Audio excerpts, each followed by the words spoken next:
How's it going, guys? Hope you guys are doing good. Coming at you with a dividend update video today on my public dividend portfolio.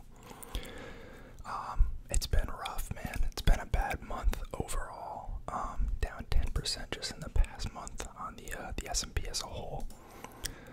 Looking at 17.5% decline in the past year on the S&P, and about over 25% decrease from its high back in January. So my portfolio is certainly taking a beating as well. Before we get into that, typical disclaimer. Nothing in this video is financial advice, legal advice, or tax advice. I'm not a licensed professional in any of those things. None of these are recommendations to buy or sell anything. This is just for entertainment, just my 2 cents in my opinion. So, do your own research, consult a professional before you invest or make any big financial decisions. But let's get into it. So, I haven't made any crazy changes. Honestly, I've been crazy busy with work like the past month. So I've kind of I think I've added money once or twice to the account in the past month. I did cut one stock, which I'll talk about in a sec. But other than that, I've just been like averaging into all these other positions, which are now down on. So I cut MDC holdings. So if we pull that up real quick, that was the home building stock. I read a decent amount of like articles and news, and honestly, I was just getting more and more pessimistic about like new housing starts and construction. I mean, like lumber has come down so much, which, if there's been a lot of people like interpreting that to say that like, even though like supply chain is not fully back, like we're not seeing a floor on lumber prices as well as some other prices. So there's a lot of concern around like demand for new homes. We're probably going into some sort of an economic recession if we haven't already. So I picked this up pretty early, and then it's just kind of been dying off along with all the other kind of like real estate investment related investments. This is not a REIT, but the yield was getting pretty high, but obviously there's concerns there about if they're able to afford it.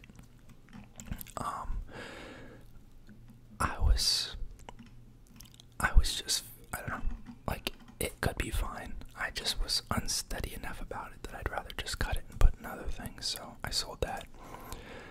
Everything else just pretty much unchanged. Just been adding money to them.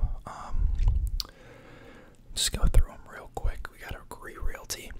This is a retail REIT, a lot of grocery anchored shopping centers, like AutoZones, Home Depots, those type of things. Down 3.5% on that. Not bad at all, given the current state. Monthly dividend payer. Zoetis, animal health company. They make pharmaceutical products for, pets and livestock. Down 11.8%. Again, given the climate, not terrible. We certainly have some holdings that are underperforming as a whole. But for me, at least, like looking at how the market's performed over the past year, down 17.7%, and I was adding money through all of this. So like some of my positions have an even higher cost basis. So like, I don't know, if I'm not pushing 17-20% loss, then like that's kind of a win to me, because I would have been down more either way if I just stayed in the S&P 500. So yeah, 11.8% loss on that one. Got Farmland Partners. I am kind of surprised this one's come down so much, given kind of the agricultural issues that are going on globally. I thought that would provide some reinforcement for farm real estate and just farm revenues in general, because part of their revenue is derived from farmland take from selling like produce and meats and stuff. Actually, I think just produce, no meats on this one. But that's also down 11.8%. Not crazy, but surprising to me. And then there's American Tower. They own cell tower infrastructure globally. About half of it's in the U.S., about half of it's international. And they do have a data data center segment now from a different company that they acquired that I used to own, called Coresight Realty. So big data infrastructure play there. Pretty confident in their ability to be around long term, but I don't think they're a crazy grower either. They're down 12.37%. You know, take it as it is. Equity lifestyle properties, and as we're going down here, you can see we're getting into the bigger losses ones. Equity lifestyle properties, another REIT. They have a couple different business segments. They're kind of interesting. They have one that's like manufactured homes and retirement communities. They have another one that's campgrounds and like RV parks, and they have another one which is like marinas and like boat slips, which is a little bit newer of a segment. But I thought that was pretty interesting. Remember, if I'm remembering correctly, they had pretty crazy dividend growth over the past couple of years. And I'm not going, if anyone's new here, I'm not basing my decision to be in these just off of like their dividend. Pretty much all of these, as I've added them, I've made more in-depth videos kind of looking at like what the company does, its track record, the industry trends, and why I like that industry in general, and why I'm picking this one company over others, you know, like revenue growth, profitability, markets, market share, like that type of thing, dividend growth, financial health. Like, I look at those things, but I'm not looking at these companies frequently enough to be able to pull all that information off the top of my head for most of these, so.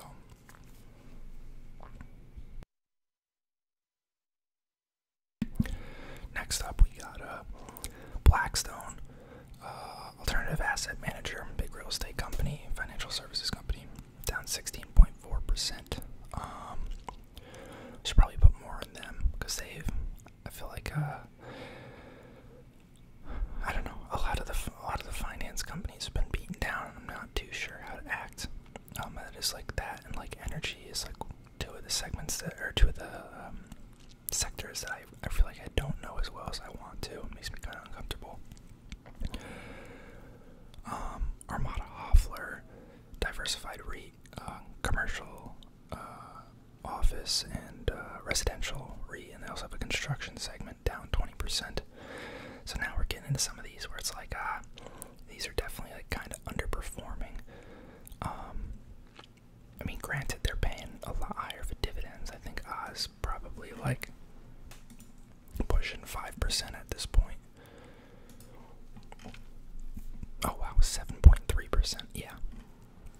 So you know you are getting that.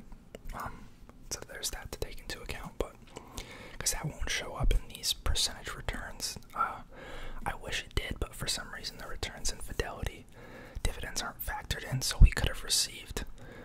Oh, we haven't, but we could have received $17 in AHH dividends in the past year, which would technically make this a positive investment, but it doesn't show up here. It would still say that it's negative $16.7. So, something to think about. Camden Property Trust. This is a multifamily apartment REIT, big in the Sunbelt region, down 21.8%. And you'll notice that I do have a lot of REITs here. Most of my other money and my like personal accounts is just in Vanguard's Total Market Index Fund. I mean, I have a couple other holdings, and I've talked about them before. But you know, I'm not as keen on,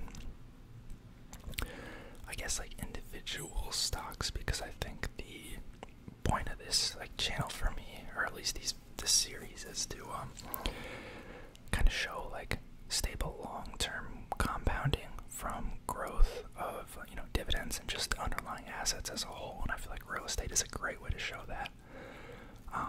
Obviously going through a rough patch right now, but you know, I'm not gonna stop, and eventually this will be positive, and then you'll be in with an even lower cost basis. So it's just a really long-term thing. But I think that the real estate companies are really easy to analyze and kind of predict future growth and cash flow, which is why I've decided to focus more on them. But yeah, Torrento Realty. This is a logistics and fulfillment warehouse REIT, very similar to Prologis, except Torrento focuses focuses exclusively on like 7 big metro markets in the U.S., down 21.9%. I do like them a lot still. I'll probably add some to them. MPW, man. I'm kind of surprised by this one too. There's a lot going on there. If you want to look into it on your own time, I think I'm gonna just stay in it at this point. But there's been a lot of concerns about the financial health of some of their tenants, and I guess they aren't bouncing back as strong as a lot of investors were expecting. There's been a couple hit piece articles out by like the Wall Street Journal and some people on social media really bashing the stock. It's kind of at a pretty nuts valuation right now. Almost a 10% yield. I mean, look at this 1-year chart. We're down almost. Christ, what is that? 60%. Which is nuts. For what's supposed to be a staple or real estate company.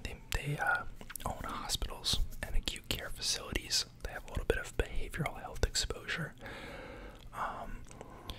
Mostly in the United States and like Europe, I believe. But I'm kind of surprised that they've gotten this low.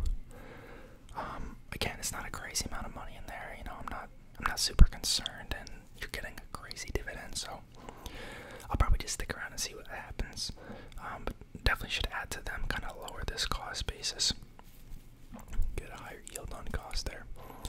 And then innovative industrial properties. This one's been in the crapper for a while. In a very similar way to MPW, there's been a lot of concern about the financial health of their tenants. I don't think when did I pick this one up?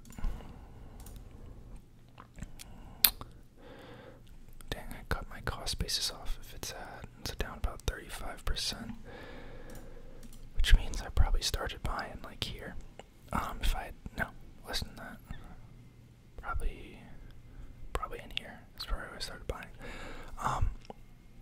Don't hold me to that, but 35% loss, I think, if it's at 80.5% now. I probably bought in like the 120s, 130s.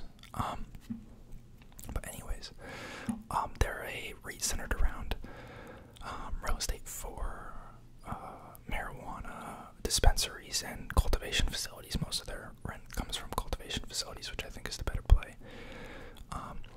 There's been a lot of concern about the financial health of their tenants. One of their tenants, I think it was like King's Garden or something, was unable to meet their obligations to IIPR, which set off kind of this chain reaction of concern about all their other clients, even though that was probably the one in the worst financial health. But we are going into a very tight kind of economic climate. A lot of the public stocks for a lot of the cannabis companies that IIPR leases to are kind of in the gutter, and that was previously a pretty big source of funding for a lot of them. So that definitely lends a little bit of concern to how they're going to raise more money if need be. And VC and PE activity has slowed down as well. So we'll see what happens. Again, kind of in a similar boat to MPW. It's kind of a risk-reward play. You're getting a crazy high dividend. If they come out of the other side, relatively unscathed, then you're sitting in a great spot. If not, it's only $77 to me. I mean, obviously don't love to see that lost, but at this point, I'm just more interested in it than anything. If we look at so if you guys recall, this fidelity percentage thing doesn't take into account dividends, and it doesn't take into account positions that I've closed. So I have this spreadsheet that I keep updating continually to track the actual performance, and I also have it tracking the total dividends we've received. So total, I've invested invested $1,020 now. We're coming up close to 1 year of having invested. Arguably the worst year in like the past 10 years to have started investing, but you know, it is what it is. And the current value sits at $785.43. To date, I've received $17.05 in dividends, which is pretty cool. But there's also been a loss of $234 in the account, which is not cool. But as I said, you know, pretty poor time to have started investing. It's kind of just the luck of the draw thing. I don't think any of these companies are really, you know, bad companies. I think we're going through some rough patches. And, you know, we'll just see. We'll see what happens. If you take into account, like, how I've been buying in with all these different transfers each week, you know, my cost basis on them is a lot higher. Some of the REITs have come down pretty hard, so my XIRR is sitting at negative 36%. You compare that to, what did the S&P peak at? Like 25%. So definitely underperforming the market right now. You know, we'll see what happens. And non-weighted returns at negative 23%, which is probably about on par with the S&P. So yeah, you know, not a great spot to be in, but I'm not too concerned. Again, like, most of my money is in total market index funds, and that's just along for the ride. So for me, this is more of a, I don't want to say it's for fun, but it's more out of my own personal interest. You know, it's a lot smaller sum of money, and I'm kind of here to just like learn and just see what happens over time, based on, you know, different decisions and moves that you make, and also just show you guys what it could look like long term. So I'm not too bothered by that, as much as the percentage seems pretty bad. But you know, we're in a pretty tough state. You could obviously go lower. This past month in particular, it's just been absolutely brutal, down 10% in a month. But yeah, let me know how you guys' portfolios are doing. I hope you enjoyed the video. If you guys want to see videos of anything else, drop some comments down below. I'm happy to make them, as long as it's not anything crazy. You know, some random crypto that I've never heard of, and I'm not going to know what to say anything about. I might not make it, but anything else I'm happy to talk about. I love talking to you guys.